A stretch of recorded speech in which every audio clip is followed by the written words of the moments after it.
ધારાસભ્ય ચૈતર વસાવાના રિમાન્ડ નામંજૂર થયા છે. રાજપીપળા ડિસ્ટ્રિક્ટ કોર્ટે 5 દિવસના રિમાન્ડ નામંજૂર કર્યા. ધરપકડ બાદ રાજપીપળાની કોર્ટમાં હાજર કરાયા હતા. ચૈતર વસાવાના વકીલ ગોપાલ ઇટાલિયાએ દલીલો કરી છે, ત્યારે વકીલે ચૈતર વસાવાના જામીન પણ માંગ્યા હતા. રાજપીપળા કોર્ટે જામીન પણ નામંજૂર કર્યા છે. ચૈતર વસાવા ફરી એકવાર જેલમાં ગયા છે, ત્યારે આવતીકાલે ચૈતરના વકીલ જામીન અરજી કરશે. ડેડિયાપાડામાં ધારાસભ્યની મુશ્કેલી વધી છે. ગઈકાલે હાઈ વોલ્ટેજ ડ્રામા બાદ ડેડિયાપાડાના ધારાસભ્ય ચૈતર વસાવાની પોલીસે અટકાયત કરી છે. ત્યારે ખાસ કરીને તાલુકા પંચાયતના જે પ્રમુખ છે સંજય વસાવા પર હુમલો કર્યાની ફરિયાદ થઈ છે અને તાલુકા પંચાયત સાગબારાના મહિલા પ્રમુખ સામે અપશબ્દ બોલવાની પણ ફરિયાદ થઈ છે. આપણી વચ્ચે આજે ભરૂચના સાંસદ શ્રી મનસુખભાઈ વસાવા ઉપસ્થિત છે અને પૂછીએ, મનસુખભાઈ, આ લોકો સામે જે હુમલો કર્યો અને અપશબ્દો બોલ્યા, તમારી શું પ્રતિક્રિયા? જે ગઈકાલે એટીવીટીની મીટિંગ પ્રાંત અધિકારી ડેડિયાપાડાના અધ્યક્ષ સ્થાને મળી હતી, એમાં બંને તાલુકાના ટીડીઓ સાગબારા અને ડેડિયાપાડાના ટીડીઓ ઉપસ્થિત હતા, અન્ય અધિકારી પણ ઉપસ્થિત હતા અને ધારાસભ્ય તરીકે ચૈતરભાઈ વસાવા અને તાલુકા પંચાયતના પ્રમુખ સંજયભાઈ વસાવા ડેડિયાપાડા અને સાગબારા તાલુકા પંચાયતના પ્રમુખ ચંપાબેન વસાવા અને બાકીના સરકાર નિયુક્ત એટીવીટીના સભ્યો ની મીટિંગ આ મળી. તો એ મીટિંગમાં જે એજન્ડા હતા, એજન્ડાને લઈને ધારાસભ્ય કેટલાક વાંધા લીધા. એને લઈને પ્રથમ તો સાગબારાના પ્રમુખ ચંપાબેન સાથે બોલવાનું થયું, ઝઘડો થયો, અપશબ્દો બોલ્યા અને ત્યાર પછી તાલુકા પંચાયતના પ્રમુખ સંજયભાઈ ડેડિયાપાડા તાલુકા પંચાયતના પ્રમુખ સાથે બોલવાનું થયું. તો ગુસ્સામાં આવીને એને પાણી પીવાનો જે કાચનો ગ્લાસ હોય એ છૂટો મૂક્યો સંજયભાઈ.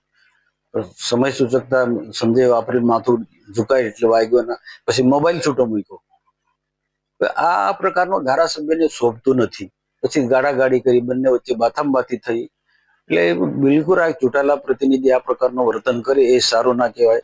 અને આ ચૈતરભાઈને આ એક ઘટના નથી, આવી અનેક ઘટનાઓ છે. અધિકારીઓ સાથે ઝઘડો કરવાનો, ગાડાગાડી કરવાનો, ગમે તેને મારી દેવાનો, આ એના કેરિયરને નુકસાન કરી રહ્યા છે.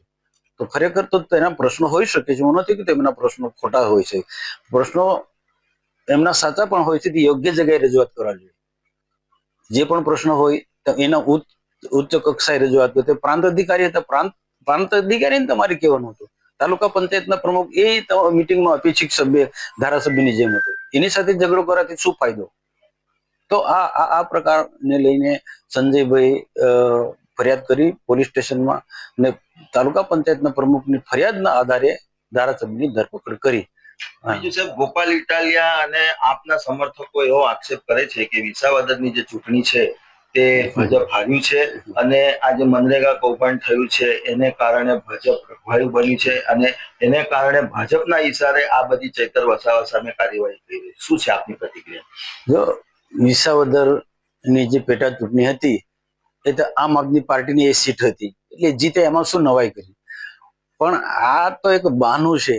હકીકતમાં તો ડેડિયાપાડામાં 28 ગ્રામ પંચાયતની ચૂંટણી થઈ, એક સાગબારામાં એ ચૂંટણી થઈ. એમાં મોટા ભાગની ગ્રામ પંચાયતની ચૂંટણી ભારતીય જનતા પાર્ટી જીત્યું છે. આમ આદમી પાર્ટી કે કોંગ્રેસની જે સીટો હતી સરપંચોની એમાં પણ ભાજપ જીત્યું છે. એટલે આમાં રઘવાયા એ લોકો બન્યા છે. એટલે પછી કોઈ ને કોઈ બાના હેઠળ પછી આવા તોફાનો કરવા પર ઉતરી પડ્યા છે. આજે ભારતીય જનતા પાર્ટી ખૂબ મજબૂત છે. સરકારની અનેક બધી યોજનાઓ લોકો સુધી પહોંચાડી રહ્યા છે. એક વખત ભૂલ કરી, લોકો હવે વારંવાર ભૂલ ના કરે. આવનારી તાલુકા પંચાયત, જિલ્લા પંચાયતની ચૂંટણીને ધ્યાનમાં રાખીને કોઈ ને કોઈ રીતના લોકોને દબાવના એમના ચૈતર વસાવા અને આમ આદમી પાર્ટીના લોકોના પ્રયત્નો છે. અને ચૈતર વસાવાના આ પ્રકારના વર્તન પછી ભાજપની શું પ્રતિક્રિયા છે, શું સ્ટેન્ડ રહેશે આગળની તારીખ? નહીં, અમારી તો સરકાર છે, અમે તો જવાબદાર પાર્ટીના કાર્યકર્તાઓ છે. અમે તોફાનમાં માનતા નથી, શાંતિમાં માને છે. અને તાલુકાનો વિકાસ થાય, પ્રજાનો વિકાસ થાય, સરકારની અનેક પ્રકારની જે યોજના છે એ લોકો સુધી પહોંચે, એક્ટિવિટીમાં જ હોય છે. વિકાસ ને લોકોના અગત્યના પ્રશ્નોનું જ આયોજન થતું હોય છે. તો અમે તો આ જે બધી સરકારની અનેક આવી યોજના છે લોકો સુધી સારી રીતના પહોંચે, સરળતાથી બધા સંપીને જાય. હું ધારાસભ્ય પણ ચૂંટાયો છે, તાલુકા પંચાયતના પ્રમુખ એ ચૂંટાયેલા પ્રતિનિધિ છે. તો આ બધા સંપીને સાથે મળીને આખા તાલુકાના વિકાસનું કામ કરવું જોઈએ, હું તો એવું માનું છું. તો આ હતા સાંસદ શ્રી મનસુખભાઈ વસાવાની પ્રતિક્રિયા. દીપક જગતાપ, TV13 ગુજરાતી. અખિલ ગુજરાતી નર્મદા.